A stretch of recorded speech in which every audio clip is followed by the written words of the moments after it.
ಈಗ ಮುಂದಿನ ತಿಂಗಳು 1ನೇ ತಾರೀಕಿಂದ ಹಾಲಿನ ದರ ಮತ್ತಷ್ಟು ಏರಿಕೆ ಆಗ್ತಾ ಇದೆ.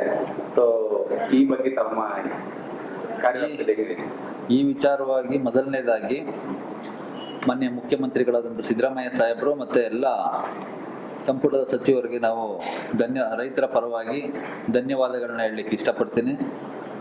ಈ ಒಂದು ರೈತರಿಗೆ ಯುಗಾದಿ ಹಬ್ಬದ ವಿಶೇಷ ಕೊಡುಗೆ, ವಿಶೇಷವಾಗಿ ರೈತರು ಈಗ ಆಲ್ರೆಡಿ ಇಡೀ ಕರ್ನಾಟಕದ ರೈತರ ಒಂದು ಹಿತದೃಷ್ಟಿಯಿಂದ ರೈತರ ಒಂದು ಪರವಾಗಿ ಇವತ್ತು ನಮ್ಮ ಸಿದ್ದರಾಮಯ್ಯ ಸಾಹೇಬರು ಒಂದು ಒಳ್ಳೆ ನಿರ್ಧಾರವನ್ನು ತಗೊಂಡಿದ್ದಾರೆ. ಅವರಿಗೆ ಮತ್ತೊಮ್ಮೆ ಧನ್ಯವಾದಗಳನ್ನ ಹೇಳಲಿಕ್ಕೆ ಇಷ್ಟಪಡ್ತೀನಿ. ಈಗ ಒಂದ್ ಕಡೆ ಪ್ರೊಟೆಸ್ಟ್ಗಳು ಕೂಡ ನಡೀತಾ ಇದೆ, ಬೆಲೆ ಏರಿಕೆ ಮಾಡ್ತಾ ಇದ್ದಾರೆ. ಮೂರ್ ಕಡೆ ಬೆಲೆ ಏರಿಕೆ 3 ಬಾರಿ ಮಾಡಿದ್ದಾರೆ. ಸರ್ಕಾರ ಬಂದಾಗಿಂದ 3 ಬಾರಿ ಆಯ್ತು, ಈಗ ಜಾಸ್ತಿ ಆಗ್ತದೆ. ಖಂಡಿತವಾಗ್ಲೂ ಇವ್ರು ಏನೋ ನಮ್ಮ ಸರ್ಕಾರ ಹಾಲಿನ ದರ ಜಾಸ್ತಿ ಮಾಡವ್ರೆ, ನಾನು ಕೂಡ ಇದಕ್ಕಿಂತ ಇನ್ನೂ ₹1 ರೈಟ್ ಜಾಸ್ತಿ ಮಾಡಬೇಕಿತ್ತು. ಯಾಕೆ ಅಂತ ಹೇಳಿದ್ರೆ ನಾವು ₹5 ಬೇಡಿಕೆ ಇಟ್ಟಿದ್ವಿ. ಕಾರಣ ಏನಪ್ಪಾ ಅಂತ ಹೇಳಿದ್ರೆ ಇವತ್ತು ಮೊದಲನೇದಾಗಿ ಇಡೀ ಇಂಡಿಯಾದಲ್ಲೇ ನಮ್ಮ ನಂದಿನಿ ಹಾಲಿನ ದರ ಕಡಿಮೆ. ನಮ್ಮ ಹತ್ರ ಇವತ್ತು ರೈಟ್ ಜಾಸ್ತಿ ಮಾಡಿರೋದನ್ನು ಸೇರಿಸ್ಕೊಂಡ್ರು ಒಂದು ಲೀಟ್ರಿಗೆ ₹46 ಇದೆ ನಾರ್ಮಲ್ ಮಿಲ್ಕ್. ಅದೇ ನಿಮಗೆ ಕೇರಳಗೆ ಹೋಗಿ, ತಮಿಳ್ನಾಡಿಗೆ ಹೋಗಿ, ಗುಜರಾತ್ ಅಮೂಲ್ ನೋಡಿ, ಎಲ್ಲವೂ ನಾರ್ಮಲ್ ಹಾಲು ₹54 ಪ್ರಾರಂಭ ಆಗುತ್ತೆ. 54, 56, ₹60. ಪ್ರೈವೇಟ್ ಹಾಲ್ನ ರೈಟ್, ಪ್ರೈವೇಟ್ ಹಾಲ್ ಏನು ಬರ್ತಾ ಇದೆ ಅದು ಕೂಡ ಅದೇ ರೇಟ್ ಇದೆ.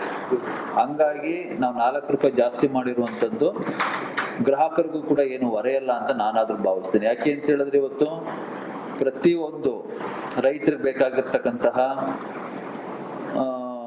ಮೇವು ಇರ್ಬೋದು, ಅವ್ರು ಹಿಂಡಿ ಪರ್ಚೇಸ್ ಮಾಡ್ತಾರೆ, ಜೋಳಗಳನ್ನ ಪರ್ಚೇಸ್ ಮಾಡ್ತಾರೆ, ಮೇವು ಪರ್ಚೇಸ್ ಮಾಡ್ತಾರೆ, ಮತ್ತು ಅವ್ರಿಗೆ ಸಲಕರಣೆಗಳು ಮತ್ತು ರಸಗೊಬ್ಬರಗಳಿರ್ಬೋದು, ಪ್ರತಿಯೊಂದ್ರ ದರನೂ ಜಾಸ್ತಿ ಆಗ್ತಾನೆ ಇದೆ. ಬಟ್ ಹಾಲಿನ ದರ ಜಾಸ್ತಿ ಆಗ್ತಾ ಇರಲಿಲ್ಲ.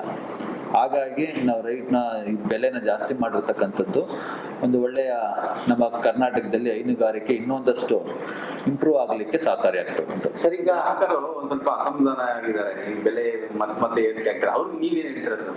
ನಿಮ್ಮ ಗ್ರಾಹಕರಿಗೆ ಹೇಳಿದ್ನಲ್ಲ, ಈಗ ಇಡೀ ಇಂಡಿಯಾದಲ್ಲಿ ಇರ್ತಕ್ಕಂಥ ಎಲ್ಲ ಬ್ರ್ಯಾಂಡ್ಗಿಂತ ನಮ್ಮ ಹಾಲಿನ ದರ ಕಡಿಮೆ ಇದೆ. ಅದರಲ್ಲೂ ಪರಿಶುದ್ಧವಾದಂತಹ ಹಾಲು, ಯಾವುದೇ ಕಲಬೆರಕೆಗಳಾಗಲಿ ಇದರಲ್ಲಿ ಯಾವತ್ತೂ ಲಾಭದ ಹಿತದೃಷ್ಟಿಯನ್ನು ನಾವು ಯಾವತ್ತೂ ಲಾಭ ಅನ್ನೋದು ನೋಡೋದೇ ಇಲ್ಲ.